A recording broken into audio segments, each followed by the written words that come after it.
श्रीमती सुनीता चंद्रा, शिक्षक एलवी माध्यमिक शाला दादरखूर, संकुल झगराहा, विकास खंड एवं जिला कोरबा, राज्य छत्तीसगढ़। कक्षा 8वीं, विषय विज्ञान, पाठ 12, ऊर्जा के स्रोत के अंतर्गत आज हम जल विद्युत ऊर्जा के बारे में अध्ययन करेंगे। गुड मॉर्निंग बच्चों, आप लोग जानते ही हो कि हमें शारीरिक कार्यों जैसे कपड़े धोने, लिखने, तैरने, किसी वस्तु को उठाने या हटाने में ऊर्जा की आवश्यकता होती है। और ऊर्जा क्या है, आप कक्षा 6वीं में पाठ 11 कार्य, ऊर्जा तथा मशीनें के अंतर्गत आप पढ़ ही चुके हैं कि ऊर्जा क्या है। मैं पुनरावृत्ति कराती हूँ। ऊर्जा को अंग्रेजी में एनर्जी कहते हैं। कार्य करने की क्षमता को हम ऊर्जा कहते हैं। ऊर्जा का SI मात्रक जूल है और भोजन से हमें ऊर्जा प्राप्त होती है। जब आप भूखे होते हो तो आप कमजोरी महसूस करते हैं और जब आप भोजन ग्रहण कर लेते हो तो आप ऊर्जावान महसूस करते हो। और आप यह भी जानते हो ऊर्जा के विभिन्न रूप हैं। रासायनिक ऊर्जा, विद्युत ऊर्जा, प्रकाश ऊर्जा, ऊष्मा ऊर्जा और ध्वनि ऊर्जा। और आप यह भी जानते हैं ऊर्जा संरक्षण का नियम, जिसको अंग्रेजी में हम बोलते हैं rules of conservation of energy. ऊर्जा संरक्षण का नियम, ऊर्जा न तो नष्ट की जा सकती है और न ही उत्पन्न की जा सकती है। ऊर्जा का एक रूप से दूसरे रूप में रूपांतरण किया जा सकता है और इसे ही ऊर्जा संरक्षण का नियम कहते हैं। और इस नियम का प्रतिपादन वैज्ञानिक हेल्महोल्ट्ज़ ने किया था। तो बच्चों, आप लोग यह भी जानते हैं कि आपके घरों में विभिन्न प्रकार के विद्युत उपकरण हैं और जो कि विद्युत ऊर्जा से चलते हैं, जैसे TV, fridge, cooler, AC, washing machine. अब बच्चों, क्या आपने कभी ये सोचा है कि ये विद्युत ऊर्जा कहाँ से प्राप्त होती है? इस विद्युत ऊर्जा का उत्पादन कैसे होता है? तो विद्युत ऊर्जा के उत्पादन को समझने के लिए हम एक क्रियाकलाप करेंगे और आप सभी को इस क्रियाकलाप को ध्यानपूर्वक अवलोकन करना है।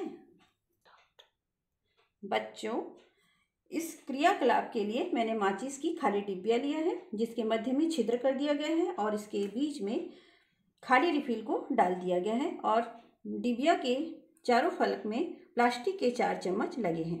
अब आपको क्रियाकलाप को ध्यान से देखना है। मैं चम्मच में पानी को गिरा रही हूँ और आप ध्यानपूर्वक इसका अवलोकन करिए।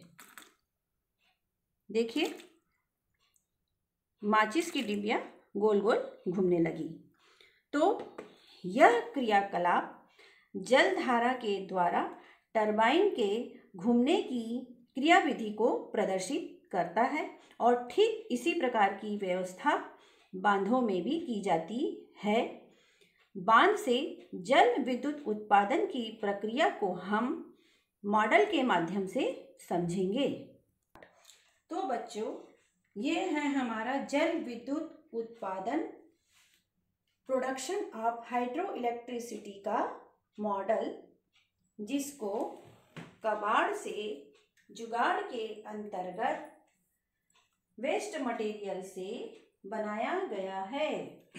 तो बच्चों, आपको जल विद्युत के बारे में पहले पता होना चाहिए। गिरते हुए या बहते हुए जल की गतिज ऊर्जा से जो विद्युत उत्पन्न की जाती है उसे जल विद्युत कहते हैं। चलिए, अब हम बांधों से जल विद्युत उत्पादन को समझेंगे। बच्चों, ये हमारा बांध है, जिसको मैंने प्लास्टिक के डिब्बे से बनाया है। बांधों में एकत्रित जल को तेजी से बहाया जाता है, जिससे जल मार्ग में लगी टरबाइनें घूमने लगती है।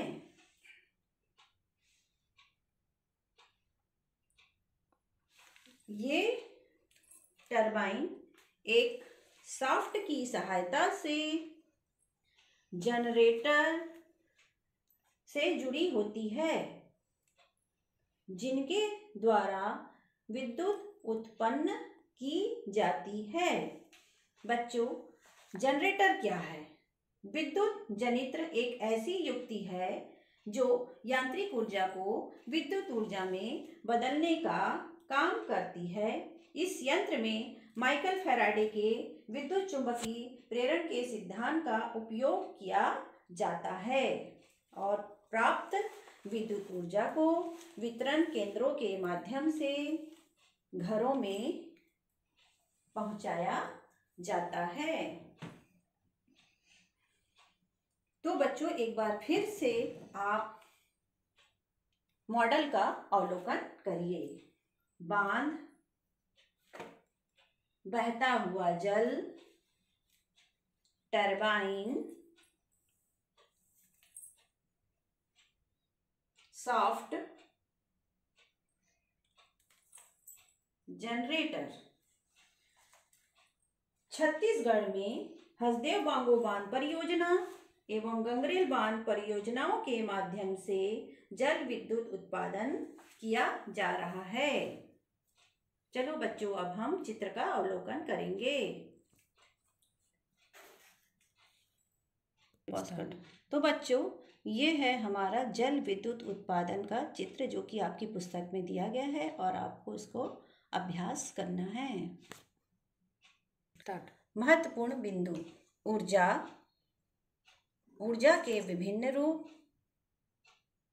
ऊर्जा संरक्षण का नियम, जल विद्युत, हाइड्रो इलेक्ट्रिसिटी, विद्युत जनित्र, जल विद्युत उत्पादन। चित्र: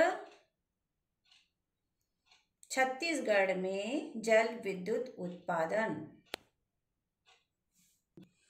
होमवर्क: ऊर्जा के 4 विभिन्न रूपों का नाम लिखिए। जल विद्युत कैसे उत्पन्न की जाती है, या बांधों में विद्युत ऊर्जा कैसे उत्पन्न की जाती है। प्रश्न तीसरा, छत्तीसगढ़ में किन परियोजनाओं से विद्युत उत्पादन हो रहा है। प्रश्न चौथा, जल विद्युत उत्पादन का स्वच्छ नामांकित चित्र बनाइए। प्रोजेक्ट वर्क: माचिस की खाली डिबिया, रिफिल, प्लास्टिक चम्मचों की सहायता से टरबाइन का मॉडल बनाइए।